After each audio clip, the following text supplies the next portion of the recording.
신봉하라 AMD 리사수. 그분의 해자로움과 자유로움에 당신의 머리를 조아려야 할 겁니다. 라이젠 젠2 3세대 전격 출시 개봉박두. 네, 안녕하십니까. 정검전자의 정검입니다. 바야흐로 7월 7일 2019년 7월 7일이 도래하고야 말았습니다. 왜 이 날을 손꼽아 기다렸을까요? 바로 AMD의 새로운 CPU가 출시되는 날이기 때문입니다. 2017년 AMD는 라이젠 제품군을 발표하면서 이전 세대에 만연했던 발열 문제와 스로틀링 따위를 타파한 새로운 CPU를 내놨습니다. 이러한 행보를 이어오면서 20% 미만으로 하락했던 시장 점유율을 회복해 나가고 있었죠. 그러다가 2019년 새로운 라인업의 CPU들을 내어놓으면서 또 한 번의 도약을 예고하고 있습니다. 그러니까 이제 1700, 1600, 1500 뭐 이런 그 라인업을 내놨다가 그 1950 뭐 이렇게 내놓고 그 다음에 이제 2018년도에 내놨던 게 2600X 뭐 이런 것들을 막 내놓기 시작을 했단 말이에요. 그러다가 이제 올해 3000번대 시리즈를 내놓기 시작을 했다는 거죠. 이들 CPU들이 주목을 받고 있는 이유는 무엇일까요? 바로 경쟁사인 인텔의 성능, 가격 모두를 압도하고 있다는 점에 있습니다. 물론 인텔이 전 세계 대다수의 컴퓨터 관련 기기에 CPU를 납품하고 유통하고는 있었습니다. 여러분들 주변에 쓰고 있는 노트북이나 주변의 PC방의 PC들의 대다수에는 아마도 인텔이 들어가 있을 겁니다. 하지만 과거 치명적인 버그 논란과 더불어 휘청하긴 했었습니다만은 위기를 잘 극복하고 현상 유지를 잘 하고 있는 중이죠. AMD에서 만든 CPU는 주류라기보다는 하락하는 2인자였습니다. 하지만 라이젠을 통해 반등을 노렸고 그것이 제대로 먹혔다는 거죠. 이유인즉 같은 가격이면 다 홍치마라고 같은 혹은 더 싼 가격에 더 좋은 성능, 더 좋은 작업 결과물을 보여줬기 때문이었죠. 같은 스펙의 같은 성능의 CPU의 경우 가격 차이가 수십만 원에 이르는 것을 볼 수 있습니다. 하지만 이렇게 파격적인 가격으로 고성능의 CPU를 내어 놓았음에도 불구하고 시장 점유율은 더디게 오르기만 했습니다. 이유인즉슨 그동안 너무 죽을 쏘아놔서 인프라 자체가 폭망했기 때문입니다. 사실 저도 그것을 느낀 것이 새로 나온 라이젠 1700에 맞는 메인보드를 출시된 당일날 다나와에 검색을 해봤는데 그렇게 많은 종류의 메인보드가 있지는 않았었더라는 거죠. 암드가 망해가고 있긴 했구나 싶었습니다. 하지만 지금은 꾸준히 출시되어서 상당히 많은 제품군이 대기하고 있는 모습을 볼 수가 있네요.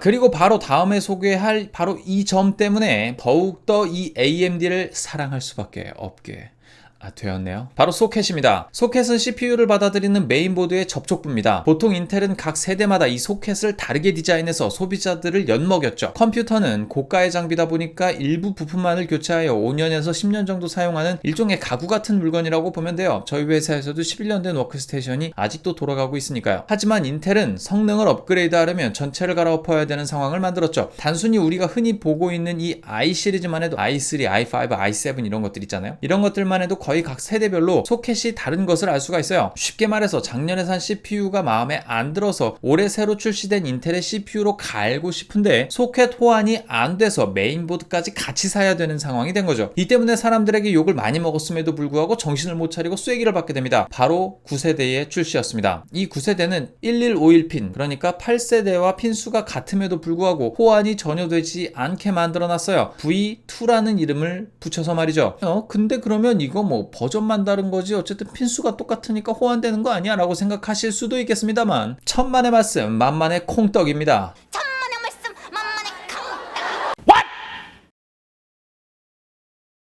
호환시키려면 개조를 해야 된다고 합니다. 뭐 전원부로 들어가는 뭐 핀이 위치가 바뀌었대나 뭐 구조가 바뀌었대나 어쨌거나 그래가지고 개조를 해야 된대요. 이런 만행들에 반해서 암드는 그리고 우리 가사수님께서는 무려 2세대나 출시가 되었는데도 펌웨어만 업데이트를 해주면 최신의 CPU인 3900 시리즈까지 모두 다 활용이 가능하다고 하는 거예요. 제가 쓰고 있는 메인보드가 X370 보드의 AM4 소켓을 가진 암드 메인보드입니다. 암드는 2세대를 거듭 업데이트를 하면서 다른 기능들도 업글을 했었죠. 그러면서 메인보드의 넘버링을 X470으로 올리고 또 다음 세대는 X570으로 이제 나오게 됩니다. 이번에 적용이 되는 모델이죠. 하지만 소켓은 여전히 AM4 소켓으로 동일해서 새로 나온 CPU를 갖다가 꼽기만 하면 돌아간다는 겁니다.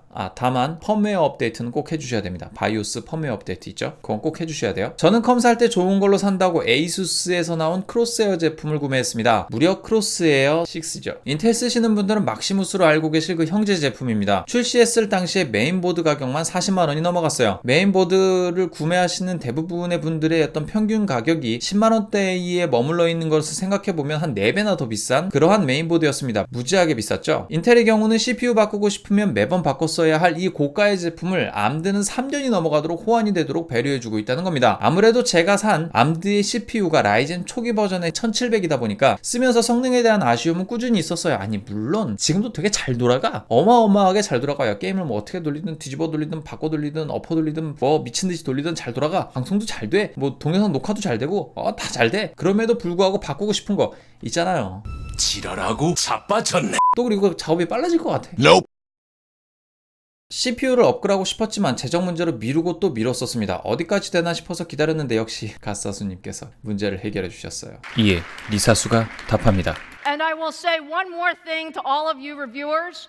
We welcome you to review to your heart's content. Have incredible fun playing with Ryzen. Thank you. 나이스하네요. 그래서 결론은요, 살 거라고요. 아마 80만원대쯤 할 것 같은데 달려야 될 것 같습니다. 여기까지 점검전자의 점검이었고요. 좋아요와 구독하기 한 번씩 꼭 눌러주시는 거 잊지 않으셨죠? 그리고 알람 설정까지 해주시면 땡큐!